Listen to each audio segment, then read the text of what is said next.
Hey guys, winner this side. तो आज हम कवर करने वाले हैं डी ट्रिपल एस बी का प्रीवियस ईयर 2025 वाला, जो अभी आपके आगे लेटेस्ट आया है। ठीक है, लेटेस्ट जो होगा वो कवर करेंगे। जनरल इंग्लिश कवर होगी और आपके साथ साथ जीके भी कवर कराएंगे। हम सारी चीजों को हम बहुत अच्छे से लेकर आएंगे। ठीक है, ये चीजें ध्यान रखना। डीएसएसबी को हम अच्छे से टारगेट करेंगे। आपका जो 802/23 पोस्ट है, जिसमें आपकी LDC, steno, junior secretary assistant, junior assistant हो गया, एमटीएस हो गया, इसके भी पेपर आने वाले हैं। शायद 2 महीने के अंदर ही अंदर पेपर हो जाए। अगर 2 महीने के अंदर नहीं होंगे तो अगले साल होंगे। तो तैयारी बांध के चलो, बढ़िया तरीके से करके चलो। पीजीटी टीजीटी वाले बच्चे, जितने भी टीजीटी वाले बच्चे हैं, टीचिंग वाले बच्चे हैं, ये जरूर देखना वीडियो जनरल इंग्लिश के लिए। तो आज हम सॉल्व करा रहे हैं अभी जो 16 तारीख को जो पेपर हुआ है पीजीटी इंग्लिश, आपका बेसिकली फिजिकल एजुकेशन का। आ जाओ भाई, जनरल इंग्लिश करें, यहीं से आपके क्वेश्चंस लगभग उठेंगे पेपर में। ठीक है, आ जाओ। The teaser looks so intriguing. I can't wait to see the story unfold. यहाँ पे intriguing का आपने बताना है सिनोनियम। intriguing का मतलब होता है something that is interesting.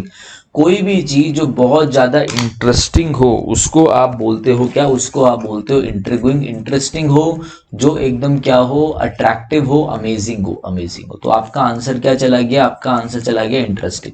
टायरसम का मतलब क्या होता है? टायरसम का मतलब है बोर्ड। टायरसम का मतलब है बोरिंग।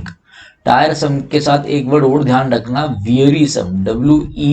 WEARISOME, वियरीसम, इर्कसम। इनका मतलब क्या है? मोनोटोनस काम है, अनइंटरेस्टिंग, बोरिंग काम है, अनइंटरेस्टिंग है, अनइंटरेस्टिंग है। एकदम सेम काम को बार बार करना पड़ रहा है। टेडियस है, TEDIOUS। इन सब का मतलब क्या हो गया? इन सब का मतलब है बोरिंग, टायरसम। ड्रेडफुल का मतलब है अनप्लेजेंट। अनप्लेजेंट, जैसे आप ट्रैफिक जाम में फंस जाओ तो आप बोल सकते हो ड्रेडफुल जर्नी, ड्रेडफुल जाम, अनप्लेजेंट जाम। होलसम मतलब कंप्लीट। ठीक है, करेक्ट आंसर आपका इंटरेस्टिंग हो गया। यहाँ की वोकेबलरी जो डीएसएसबी की वोकेबलरी है बेसिकली, वो एसएससी से बिल्कुल अलग रहेगी। बस मेरी ध्यान रखना, कुछ कुछ चीजें सेम हो सकती हैं, बट जैसे ये क्वेश्चन देख लो आप, an error date occurs in printing और राइटिंग। ये कभी एसएससी के पेपर में आया ही नहीं है क्वेश्चन। ये जो पेपर, ये एक बार पहले भी रिपीट हो चुका है डी ट्रिपल एस में। इसका मतलब होता है इराटम। इराटम क्या होता है? समझ लो किसी की कोई बुक पब्लिश हो और उसमें बुक में कुछ प्रिंटिंग मिस्टेक हो, प्रिंटिंग और राइटिंग में, तो उसके लिए आप एक अलग सा पेज निकाल देते हो इराटम। वहां पे आप सारा मेंशन कर देते हो ये गलती है। तो इसे आप क्या बोलोगे? इसे आप बोल दोगे mistake, mistake in printed book, mistake in printed book. ठीक है, an error date occurs in printing और राइटिंग, उसे हम इराटम कहते हैं। प्रूफ आपको पता ही है। मैन्युस्क्रिप्ट होता है हैंड रिटन, हाथ से लिखा हुआ। हैंड रिटन को आप बोलते हैं मैन्युस्क्रिप्ट। ठीक है, टिपोलॉजी का मतलब होता है किसी भी चीज को कैटेगराइज वाइज, किसी भी चीज को क्या करना है? वेराइटी वाइज कैटेगराइज करना, वेराइटी वाइज। ठीक है ना, कैटेगराइज करना टिपोलॉजी हो जाता है। स्टडी ऑफ क्लासिफिकेशन, ऐसा ध्यान रखना। ठीक है ना, आ जाओ आगे बढ़ते हैं। इराटम आपका हो गया है। नेक्स्ट देखते हैं, the practice of lending money at unreasonably high rate of interest. जब आप हाई रेट ऑफ इंटरेस्ट पे, ठीक है, interest eight unreasonably high rates में दिया जाए, उसे हम क्या बोलते हैं? उसे हम बोलते हैं असरी। USURY, असरी आपका करेक्ट हो गया। और जो बंदा देता है उसे हम बोलते हैं उसरर, उसरर, उसरर, USURER। ठीक है, एक्सटॉर्शन मतलब होता है किसी का बच्चा किडनैप हो जाए और उससे एक्सटॉर्शन मनी मांगे, किडनैपिंग के फिरौती मांगे उसको, बेसिकली किडनैपिंग की, उससे एक्सटॉर्शन कहते हैं। बैंकरप्सी मतलब होता है जब आप क्या हो?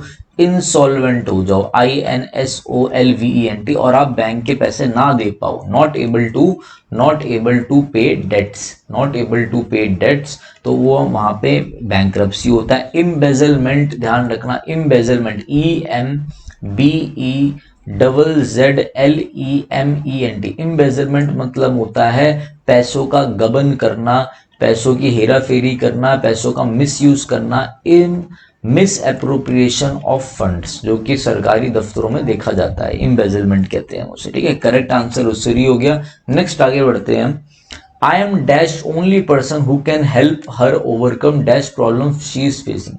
आई एम, मैं ही वो बंदा हूं जो क्या कर सकता है? उसकी मदद कर सकता है। सिर्फ मैं ही वो बंदा हूं जो उसकी मदद कर सकता है। आई एम अ कुछ नहीं होता, एन नहीं आता, एन आता है वोवल साउंड के साथ। I am the only person who can help her overcome, ये सारी प्रॉब्लमों को ओवरकम करने में, द प्रॉब्लम, जो प्रॉब्लम वो फेस कर रही है, the problem she is facing. Articles बहुत इंपॉर्टेंट है। अभी तक जितने भी प्रीवियस ईयर हमने करवाए हैं, ये लेटेस्ट नई सीरीज में बता रहा हूँ, आर्टिकल्स आ रहा है, क्वेश्चन टैग आ रहा है, ध्यान रखना इंपॉर्टेंट है सर। नेक्स्ट आ जाओ भाई, आगे बढ़ते हैं। ठीक है, नेक्स्ट ध्यान से देखेंगे हम। नेक्स्ट है, क्या बोल रहा है ये बोल रहा है आपका, despite spending months studying for the medical entrance exam. Spending बहुत सारे मंथ्स पढ़ने के बावजूद मेडिकल एंट्रेंस एग्जाम के लिए के बावजूद, with all the complex material and fierce competition, John knew he had no probability और prospect of getting accepted into top. उसे पता है कि तब भी कोई चांस नहीं है उसके सिलेक्शन होने का, एक्सेप्ट होने का भाई किसमें, टॉप चॉइस के स्कूल में। तो देखो, जहां भी आपको ऐसा लगे ना कि कोई भी चांस नहीं है, नो चांस एट ऑल, उसे हम क्या बोलते हैं, उसे हम बोलते हैं, या फिर कोई भी एक ऐसी चीज देख लो जो होने में बड़ा मुश्किल है, एक्सट्रीमली अनहैपन, अनसर्टेन, ऐसे ध्यान रख लो, एक्सट्रीमली अनलाइकली टू हैपन, ऐसे बोलो, एक्सट्रीमली अनलाइकली टू हैपन। अगर ये चीजें आपको दिख जाए जो होनी बहुत मुश्किल है, उसे हम बोलते हैं स्नोबॉल चांस इन हेल। ये ध्यान रखना ईडियम, ठीक है, ये चीजें ध्यान रखना। क्रॉस्ड हिज फिंगर्स का मतलब क्या है, क्रॉस्ड हिज फिंगर्स का मतलब है टू होप फॉर फ्यूचर, कि भाई कुछ अच्छा होगा, ये फ्यूचर में होप रखना। रोल्ड द राइस का मतलब क्या होता है, रोल्ड द राइस का मतलब होता है to take risk, to take a risky, to take a risky और uncertain action, on uncertain action, ठीक है, रिस्की सिचुएशन और अनसर्टेन एक्शन लेना। रिस्की की स्पेलिंग है RISKY, रिस्की, ठीक है। अपहिल बैटल का मतलब होता है difficult struggle, difficult task, difficult struggle, difficult struggle. Writing पे मत जाना, भावनाओं को समझना और ये अच्छे से पढ़ के देखना। स्नोबॉल चांस इन हेल आपका करेक्ट आंसर है, ठीक है। क्लियर होगी बात, आप लोगों को समझ में भी आ रहा होगा कि भाई कैसे क्या करें। अब आ जाओ, फिर देखो एक एंटोनियम आ रखा है क्या, how did you find the lecture on quantum physics, कैसे मिला आपको। It was rather dash, I could not understand the thing. अब क्लैरिटी था, क्लैरिटी का आपको क्या बताना है, क्लैरिटी का आपको एंटोनियम बताना है। क्लैरिटी का एंटोनियम क्या जाएगा, पहले ध्यान से देखो। इनलाइटनिंग मतलब क्या होता है, इनलाइटनिंग मतलब आप दूसरों को भी प्रकाश डालते हैं, दूसरों में भी आप नॉलेज देते हैं, शेयर करते हैं, इनलाइटन करते हैं, खुद भी अपने आप को नॉलेज से इनलाइटन करते हैं, उसे हम बोलते हैं, ठीक है। कॉम्प्रिहेंसिव, कॉम्प्रिहेंसिबल का मतलब होता है इजी टू अंडरस्टैंड। भाई ये चीज बड़ी कॉम्प्रिहेंसिव है, अंडरस्टैंडेबल है, इसको हम अच्छे से इसको अंडरस्टैंड कर लेंगे, काफी मटेरियल अवेलेबल है, कॉम्प्रिहेंड करके समझा रखा है इसे हम अंडरस्टैंड कर लेंगे, ठीक है। क्लैरिटी, क्लैरिटी का अपोजिट क्या होगा, जो चीज क्या हो, कंफ्यूजिंग हो, जिसमें अनक्लैरिटी हो, जिसमें क्लैरिटी ना हो, ये आपका आंसर हो गया। क्रम्बलिंग का मतलब क्या होता है, क्रम्बलिंग का मतलब, क्रम्बल का मतलब होता है to break into pieces, to break into pieces, pieces की भी स्पेलिंग ध्यान रखना, कंफ्यूजिंग आपका करेक्ट आंसर हो गया। नेक्स्ट आ जाओ, she explain that visiting this website might help us to get the answer to our questions, ठीक है। कैसे, टेंडरली, टेंडरली का मतलब क्या, टेंडरली का मतलब होता है एकदम प्यार से, एकदम कोमलता से, कोमलता से, टेंडरली, ठीक है, डेलिकेटली, डेलिकेटली, कोमलता से, ठीक है। अनअपिटाइजिंगली, अनअपिटाइज का मतलब क्या होता है, पेट से रिलेटेड, भूख से रिलेटेड, ठीक है, जो एकदम अपिटाइजिंग हो, जिससे आपका पेट एकदम स्टमक अपिटाइज हो जाए, ठीक है ना, खाने से डिलीशियस हो। अनअपिटाइजिंग का मतलब क्या है, जो प्लेजेंट ना हो टेस्ट में, not pleasant in taste, not pleasant in taste, not pleasant to taste. अच्छा, जो कोई चीज अगर टेस्टलेस हो, कोई चीज टेस्टलेस हो, तो उसको हम क्या बोलते हैं, फेवर ना हो उसमें, उससे हम बोलते हैं इंसिपिड, इंसिपिड, INSIPID। ऑब्स्टिनेटली, ऑब्स्टिनेट का मतलब होता है एकदम अड़ियल, जिद्दी, स्टबन, तो इसका मतलब क्या होता है, जिद्दी। इसका तो ये तो आंसर जाएंगे नहीं तीनों, मतलब वो एक्सप्लेन करा उसने कि भैया डेट विजिटिंग इस वेबसाइट को आप विजिट करोगे तो ये आपको और मतलब अच्छे अच्छे आंसर फाइंड करने में और हेल्प करेगा, तो इसमें तो तीनों कोमलता से विजिट करो, भूख टेस्ट नहीं है, कोई सेंस ही नहीं, एक्यूरेटली उन्होंने एक्सप्लेन करा, एक्यूरेटली एडवर्ब चाहिए था, एक्यूरेटली बहुत अच्छे से क्लैरिटी के साथ, एकदम सर्टेनिटी के साथ एक्सप्लेन करा। क्या था क्वेश्चन, कुछ था ही नहीं, ठीक है। ध्यान रखना, मैं आपको जो बता रहा हूं, आर्टिकल चैप्टर बहुत इंपॉर्टेंट है और क्वेश्चन टैग भी बहुत इंपॉर्टेंट है। देखो, he you did not enjoy the movie. अब क्वेश्चन टैग कैसे बनाते हैं, क्वेश्चन टैग में एक हम लेते हैं हेल्पिंग वर्ब और एक लेते हैं प्रनाउन, ठीक है। और अगर क्वेश्चन पॉजिटिव है तो होता है नेगेटिव बनाते हैं क्वेश्चन टैग, और नेगेटिव हो तो पॉजिटिव। तो देखो इसमें नेगेटिव आ रहा नॉट, तो मतलब यहां तो नेगेटिव नहीं आएगा। हेल्पिंग वर्ब दे रखी है डिड, तो उसी को लिख दो डिड। और आपका क्या है, प्रोनाउन दे रखा है, हेल्पिंग वर्ब आ गई, प्रोनाउन पता है डिड यू और क्वेश्चन मार्क लगा हुआ, डिड यू आपका आंसर हो गया, कुछ सोचना ही नहीं था। कैन यू क्यों लिखेंगे जब यहाँ पे कैन है ही नहीं, तो कुड यू भी कट गया, कैन कुड कुछ नहीं होता। डू यहाँ पे क्यों लिखेंगे, जब सिंपल पास्ट का है तो सिंपल पास्ट के ही देंगे ना, तो डू प्रेजेंट में क्यों लिखेंगे, बस ऑप्शन कटिंग से भी आप कर सकते हो ये चीजें। तो नेक्स्ट आ जाओ। While we can't address every minor issue that arises, we should tackle them early to prevent them from escalating into major problems। भैया जो छोटी छोटी बातें होती है ना उनको पहले ही टैकल कर लो। जैसे कोई कमीज है किसी की, वो हल्की सी फट गया, वो पूरी कमीज फटने का वेट मत करो, उसे पहले ही टैकल कर लो। तो इसको हम क्या बोलेंगे, देखो स्पिल द बीन्स का मतलब होता है, जैसे दो तीन बच्चे बैठे हैं, भूख लग रही है, उन्होंने टिफिन खोला, उन्होंने बोला तू कौन सी सब्जी लेके आ रहा है, वो कह रहा है मैं तो बीन्स की लाया हूँ। तो कह रहा अरे तेरा सीक्रेट रिवील हो गया, तू तो बीन्स की सब्जी लेकर आया, एक्सपोज हो जाना। स्पिल द बीन्स का मतलब है to reveal a secret, to reveal a secret, to reveal a secret. Jump the gun का मतलब क्या होता है, जंप द गन का मतलब है कि टाइम से पहले ही इमेच्योरली एक्ट करना, to act too soon, before appropriate time, before appropriate time, पहले ही भैया सीधा उछल के हैसली तरीके से एकदम पहुंच गए और सीधा काम करने लग गए, अरे भाई रुक तो जाओ, पहले सही समझ के डिसीजन लो, ठीक है। हिट द सैक का मतलब क्या है, हिट द सैक का मतलब होता है सोने के लिए जाना, to go to bed, to go to bed, ध्यान रखना, to go to bed. Nip it in the bird का मतलब होता है स्टार्टिंग में ही एंड हो जाना, स्टार्टिंग में ही, ठीक है, में ही एंड हो जाना, आरंभ में ही नष्ट हो जाना, ठीक है, to end at the starting point, ये चीज ध्यान रखना है, आरंभ में ही क्या हो जाना, नष्ट हो जाना। और हिट द सैक जो मैंने आप लोगों को बताया है, हिट द सैक भी ध्यान रखना कि हिट द सैक का क्या मतलब होता है आपका, ठीक है। ये भी एग्जाम में काफी बार आ रखे हैं, तो ये आपको पता होना चाहिए कि हिट द सैक का भी क्या मतलब है। गो टू बेड हो गया, ठीक है, सोने के लिए जाना, ठीक है। कई बार इसका मतलब ऐसे भी यूज होता है कि रिटायर हो जाना, ये भी ध्यान रखना, रिटायर हो जाना, रिटायर हो जाना, टू गो टू बेड, ये चीज ध्यान रखना। आ जाओ नेक्स्ट, आ जाओ नेक्स्ट, आपका क्या है, नेक्स्ट है आपका बेसिकली, नेक्स्ट हम देखते हैं वो है आपका क्या, आ जाओ। Hey Chinup, there is still some time left to prepare for the exam. Try to stay hopeful. Faisal से try to cheering up her friend up. अब आपको इसमें से बताना है कि इसमें से क्या होगा, क्या आएगा, ठीक है।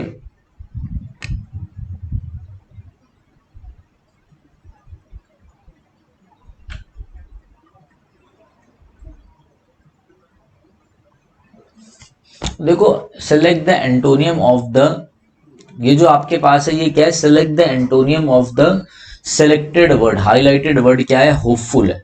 होपफुल का क्या होगा, hey Chino there is still some time left to prepare for the, try to stay hopeful. देखो होपफुल का मतलब क्या होता है, जब आप फ्यूचर को लेके एकदम पॉजिटिव हो कि फ्यूचर में सब अच्छा होगा, होपफुल हो। अच्छा, जो इंसान फ्यूचर को लेके पॉजिटिव होता है उसे हम क्या बोलते हैं, उसे हम बोलते हैं ऑप्टिमिस्टिक, OPTIMISTIC।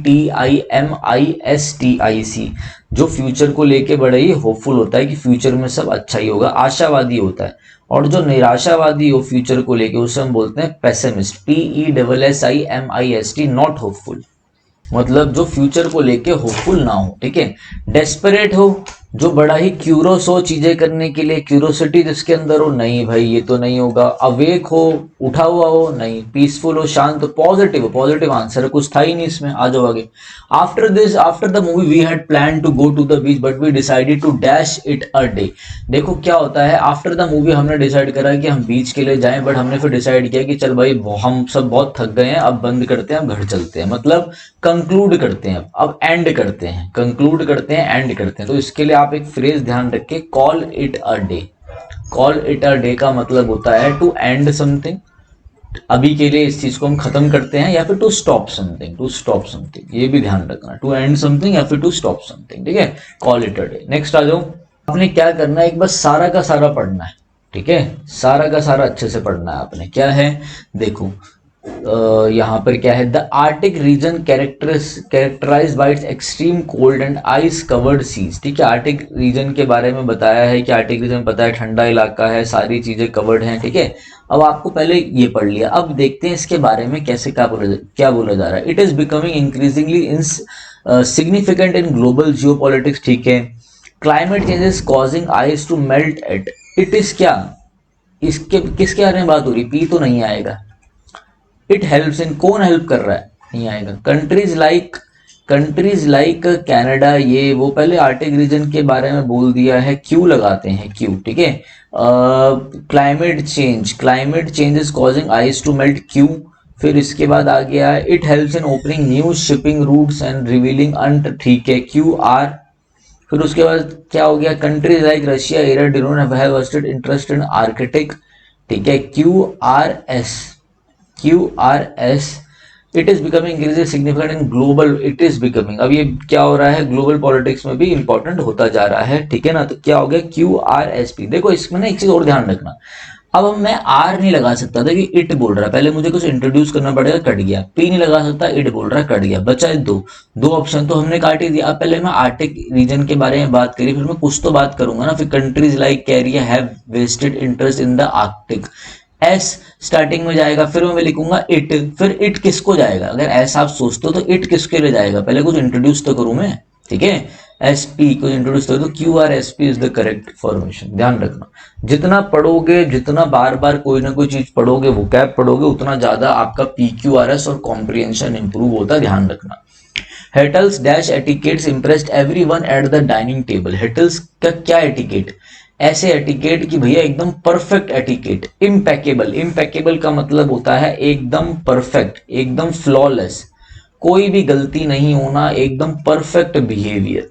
जब सबकी शादी का टाइम होता है तो ससुर सामने होता है तो हम सबका बिहेवियर कैसा होता है, अनब्लेमिस्ड होता है। अनब्लेमिस्ड का मतलब एकदम अच्छे से, हमसे तगड़ा कोई है ही नहीं, हमसे बढ़िया कोई है ही नहीं, flawless, immaculate, immaculate, I double M A C U L A T, immaculate, flawless, perfect, impeccable मतलब फॉल्टलेस। क्रूड, ये इम्पेकेबल का, क्रूड मतलब क्या है, अनरिफाइंड, अनरिफाइंड को हम बोलते हैं क्रूड, ठीक है। रूड आपको पता ही है, वल्गर पता है, इनडिसेंट चीजें, जो चीजें डिसेंट ना हो, वल्गर हो, उसे हम इनडिसेंट बोलते हैं। इम्पेकेबल करेक्ट आंसर है, ठीक है, चीजें ध्यान रखना।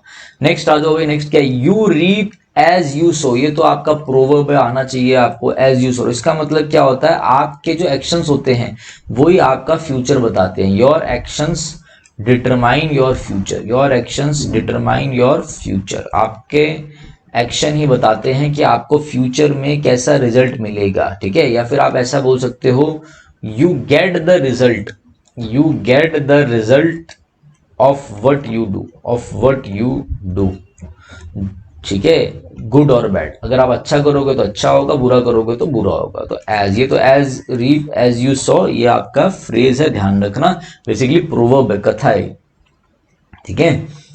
और a person studying the influence of heavenly bodies on human life, ठीक है, जो ह्यूमन लाइफ के बारे में हेवनली बॉडीज कैसे रिएक्ट करेंगी, कहते हैं ना वो कि भाई जो पता लगाए कि भैया ये राहु है, आपके जो ग्रह हैं वो कैसा चल रहे हैं, तो उनको हम क्या बोलते हैं, उनको हम बोलते हैं, ध्यान से देखना सारी चीजों को, उनको हम बोलते हैं एस्ट्रोलॉजर, मतलब ज्योतिषी, ठीक है।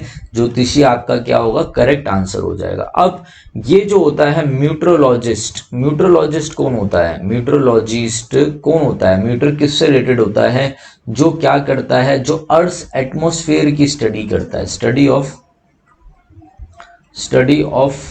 अर्थ एटमॉस्फेयर, अर्थ एटमॉस्फेयर, उसको हम क्या बोलते हैं, उसको हम बोलते हैं म्यूट्रोलॉजिस्ट, ठीक है। जो पूरे कॉस्मो की स्टडी करे, जो क्या करे, पूरे कॉस्मो की स्टडी करे। जैसे कॉस्मोलॉजी क्या होता है, कॉस्मोलॉजी होता है यूनिवर्स की स्टडी, यूनिवर्स के स्ट्रक्चर की स्टडी करे कि ये इवॉल्व कैसे हो रहा है यूनिवर्स, इवोल्यूशन की स्टडी करे यूनिवर्स की, ओरिजिन और इवोल्यूशन की स्टडी करे यूनिवर्स की, उसको हम कॉस्मोलॉजिस्ट बोलते हैं, ठीक है। अब कई बच्चे क्या होते हैं, कई बच्चे ना कंफ्यूज हो जाते हैं, ध्यान रखना आपके इसमें कि एस्ट्रोनॉमर और एस्ट्रोलॉजी में, ये होता है खगोल विज्ञान, ठीक है, ये क्या है, ये खगोल विज्ञान होता है, तो इसमें कंफ्यूज मत होना। वो ज्योतिष विज्ञान होता है, जब आपकी वो चीजें क्या होता है, वो चीजें जब ह्यूमन लाइफ के बारे में बताती हैं तब आपका हो गया एस्ट्रोलॉजर, ठीक है। और जब ये अर्थ के बारे में आप स्टडी करते हो, एस्ट्रोनॉमर जो एस्ट्रोनॉमिकल स्टडी करते हैं, खगोल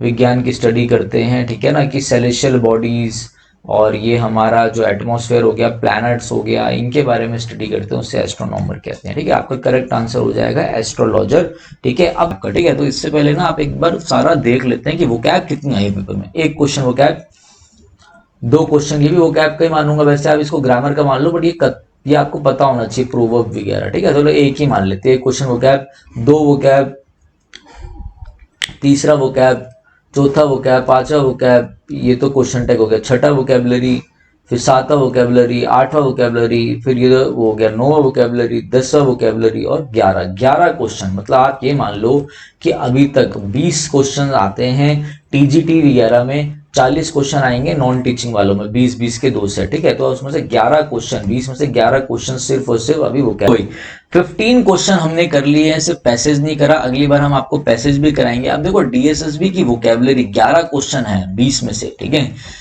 तो 2 क्वेश्चन पैसेज में भी आ रखे थे, 13 क्वेश्चन है वोकैब के। तो वोकैब कैसे इंप्रूव करें, तो हमारा देखो एक 249 रुपीज की टेस्ट सीरीज है हमारी, आप विनय कक्षा ऐप डाउनलोड कर सकते हैं और वहां से जाके आप ये टेस्ट सीरीज ले सकते हैं, जो कि आपके डीएसएसबी के लिए बहुत ही ज्यादा बेनिफिशियल रहेगी। किसी विनय कक्षा एप्लीकेशन है, विनय कक्षा, वहीं पे आपको ये सारी की सारी आपको टेस्ट सीरीज मिल जाएगी 249 रुपीज की। डीएसएसबी के लिए काफी इंपॉर्टेंट रहेगी। टेस्ट सीरीज का नाम है एवेंजर वोकैब टेस्ट सीरीज, ठीक है। ये भी ध्यान रखना। और ये पूरी पीडीएफ जो है, इस क्लास की पीडीएफ आपको हमारे टेलीग्राम चैनल पे भी मिल जाएगी, DSSB की, ठीक है ना। तो चलिए guys, thank you, have a nice day.